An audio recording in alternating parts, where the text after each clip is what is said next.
AK. Antony മുതിർന്ന കോൺഗ്രസ് നേതാവിന്റെ അനുസ്മരണത്തിലേക്ക് ഒരിക്കൽ കൂടി.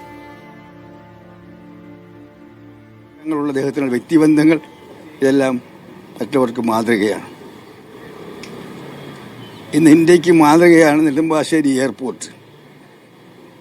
ബഹുമാനായ ശ്രീ കെ കരുണാകരനാണ് അതിൻ്റെ സൃഷ്ടാവ്. പക്ഷേ കെ കരുണാകരനോടൊപ്പം ഇന്ന് നെടുമ്പാശ്ശേരി എയർപോർട്ട് യാഥാർത്ഥ്യമാക്കാൻ വേണ്ടി പ്രവർത്തിച്ച രണ്ട് വ്യക്തികൾ പി തങ്കച്ചനും അതുപോലെ തന്നെ ടി.എം. ജേക്കബുമാണ്.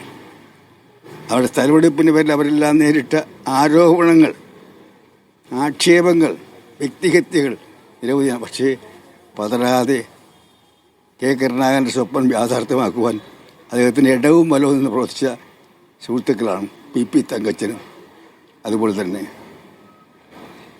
നമ്മുടെ ടി.എം. ജേക്കബ്. അദ്ദേഹത്തിന് കോൺഗ്രസ് രാഷ്ട്രീയത്തിൽ ഗ്രൂപ്പ് കത്തിക്കാളുന്ന അവസരത്തിൽ ഗ്രൂപ്പുണ്ടായിരുന്നു. അത് ഗ്രൂപ്പിൽ അദ്ദേഹം ഒരു ഗ്രൂപ്പിൻ്റെ ഭാഗമായിരുന്നു. പക്ഷേ കേരളത്തിലെ കോൺഗ്രസിലെ എല്ലാ ഗ്രൂപ്പുകാരും ഒരുപോലെ ആദരിച്ചിരുന്ന ഒരു നേതാവാണ് അദ്ദേഹം. അദ്ദേഹം അടിയുറച്ചൊരു മതവിശ്വാസിയാണ്. പക്ഷേ എല്ലാ മതവിശ്വാസികൾക്കും അദ്ദേഹം സ്വീകാര്യനായിരുന്നു. എല്ലാ രാഷ്ട്രീയ പാർട്ടികൾക്കും ഒരു സ്വീകാര്യനായിരുന്നു. കാരണം അദ്ദേഹത്തിൻ്റെ പ്രത്യേകത രാഷ്ട്രീയത്തിലെ മതത്തിലെ നിലപാടുകൾക്കപ്പുറം ഊഷ്മളമായ വ്യക്തിബന്ധം, സൗഹൃദം കാത്തുസൂക്ഷിക്കാൻ തങ്കച്ചൻ പ്രത്യേകം കാത്തുസൂക്ഷിച്ചു. തങ്കച്ചൻ ഓർക്കുമ്പോൾ ഞാൻ പ്രത്യേകം ഓർക്കുന്നത് അദ്ദേഹം സൗഹൃദത്തിൻ്റെ ആളാണ്, വ്യക്തിബന്ധത്തിൻ്റെ ആളാണ്, കൂട്ടായ്മയുടെ ആളാണ്.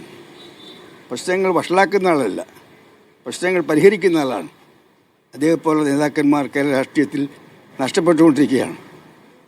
ഈ കാലഘട്ടത്തിൽ അദ്ദേഹത്തിൻ്റെ വേർപാട് കേരള രാഷ്ട്രീയത്തിന് പൊതുവെ, ഇന്ത്യൻ നാഷണൽ കോൺഗ്രസിന് പ്രത്യേകിച്ച്, എനിക്ക് അതിലും പ്രത്യേകിച്ച് വളരെ തീരാ നഷ്ടമാണ്.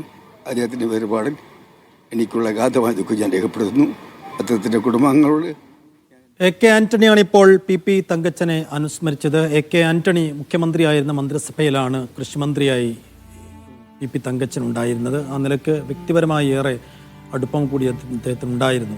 ഇപ്പോൾ എം.കെ. രാഘവൻ MP അദ്ദേഹത്തെ അനുസ്മരിക്കുന്നുണ്ട്. അതിലേക്ക് കോൺഗ്രസ് പ്രവർത്തകരെയും അതുപോലെ പാർട്ടിയെയും സ്നേഹിക്കാനും ഒരുമിച്ച് നിർത്താനും നേതൃത്വപരമായി പങ്കുവഹിച്ചിട്ടുള്ള ഒരു വലിയ മനുഷ്യനാണ് തങ്കച്ചൻ സാർ.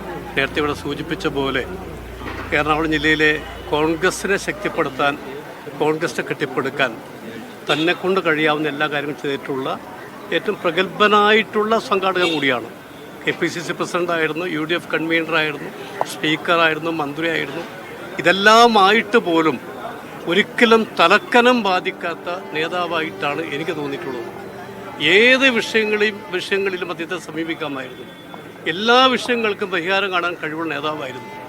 ഇത്രയും ഉയരങ്ങളെത്തിയിട്ട് പോലും എല്ലാവരും ഒരുമിച്ച് നിർത്താൻ കാണിച്ചിട്ടുള്ള അദ്ദേഹത്തിൻ്റെ മനസ്സ്, ആ മനസ്സിൻ്റെ മുമ്പിൽ ഞാൻ സാഷ്ടാംഗം പ്രണാമം ചെയ്യുന്നു. അദ്ദേഹത്തിൻ്റെ ഈ ദുഃഖകരമായ വേർപാടിൽ ഞാൻ അനുശോചനം അറിയിക്കുന്നു. എന്നാലും അന്തരിച്ച പി തങ്കച്ചന്റെ മൃതദേഹം ഇപ്പോഴും ആശുപത്രിയിൽ തന്നെയാണുള്ളത്. ഇന്നുകൂടി ആശുപത്രി മോർച്ചറിയിൽ അദ്ദേഹത്തിന്റെ മൃതദേഹം സൂക്ഷിക്കും. നാളെ 11 മണിയോടുകൂടിയാണ് അങ്കമാലിയിൽ അദ്ദേഹത്തിന്റെ വീട്ടിലേക്ക് കൊണ്ടുപോവുക എന്ന് നേരത്തെ പെരുമ്പാവൂർ MLA ആയ എൽദോസ് കുന്നപ്പള്ളിൽ പറയുന്നത് കേട്ടിരുന്നു. ഇനി നാളെ 11 മണിയോടെ വീട്ടിലേക്ക് കൊണ്ടുപോയാൽ വീട്ടിൽ പൊതുദർശനം ഉണ്ടാകും. ഇനി ടൗൺ ഹാളിലും DC ഓഫീസിലും പൊതുദർശനം ഉണ്ടാവുക എന്നുള്ള കാര്യത്തിൽ ഒരു അറിയിപ്പിനി വരണം. എന്തായാലും മറ്റന്നാൾ ഉച്ചയോടുകൂടി സംസ്കാര ചടങ്ങുകൾ ഉണ്ടാകും എന്ന കാര്യത്തിൽ ഒരു വ്യക്തത വന്നിട്ടുണ്ട്.